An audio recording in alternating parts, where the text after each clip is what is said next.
आता मागच्या वेळेला आपण सकाळी उठल्या उठल्या डेल्टातून डायरेक्ट बीटा स्टेटमध्ये न जाता अल्फामध्ये राहणं किती आवश्यक आहे हे बघितलं.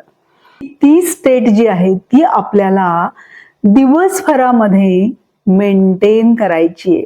आता तुम्ही म्हणाल असं कसं, बीटा म्हणजे तर पूर्ण दिवसभराची स्थिती असते, त्याच्यामध्ये आपण कामं करतो, ऑफिसला जातो, ऑफिसमध्ये इतक्या सगळ्या लोकांशी आपल्याला डील करायचं असतं, प्रवासात किंवा इतर ठिकाणी त्या अल्फा स्टेटमध्ये राहणं आपल्याला कठीण वाटायला लागतं. घरातल्या प्रत्येक व्यक्तीशी मला काही महत्वाची गोष्ट समजावून सांगायची आहे ना, शांतपणे सांगा. आता ऑफिसमध्ये किंवा आपल्या कामाच्या ठिकाणी बरेचदा काय होतं, आपले काही कलिग्स, सिनियर्स ह्यांच्याशी डील करणं थोडं आव्हानात्मक असतं आपल्यासाठी, किंवा बरेचदा आपण त्या व्यक्तीच्या वागण्याचं दडपण घेतो आणि मग ताण निर्माण होतो. आता बघा, आपली ही जी अल्फा स्टेट आहे ना ती कशी वापरायची.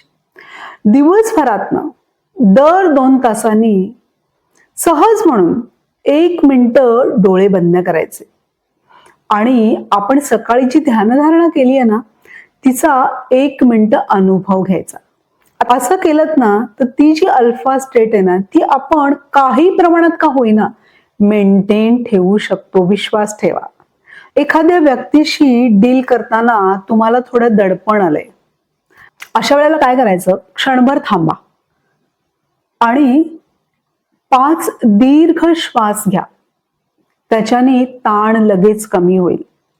ती जी व्यक्ती आहे ना तिच्याबद्दल असा विचार करायचा की ती व्यक्ती खूप सुसंस्कृत, नम्र, शांत, प्रेमळ आणि समजूतदार आहे आणि आता माझ्याशी ती व्यक्ती खूप चांगला संवाद साधणार आहे. बघा, हे खरं नसलं तरी सुद्धा म्हणायचं आणि असा विचार जर केलात ना तर आधी तुमचा जो ताण आहे ना तो खूप कमी होईल आणि तुम्ही जेव्हा प्रत्यक्ष त्या व्यक्तीशी बोलाल ना तेव्हा तुम्हाला जाणवेल की त्या व्यक्तीच्या बोलण्यात निश्चितच फरक पडलेला आहे. हळूहळू प्रॅक्टिस करा आणि मग बघा, कालांतराने कितीतरी विलक्षण फरक तुम्हाला जाणवेल. त्यामुळे दिवसभर आपण जरी बीटा स्टेटमध्ये असलो तरी ह्या सगळ्या पद्धती वापरून आपण अल्फा स्टेटमध्ये राहण्याचा जास्तीत जास्त प्रयत्न करतो.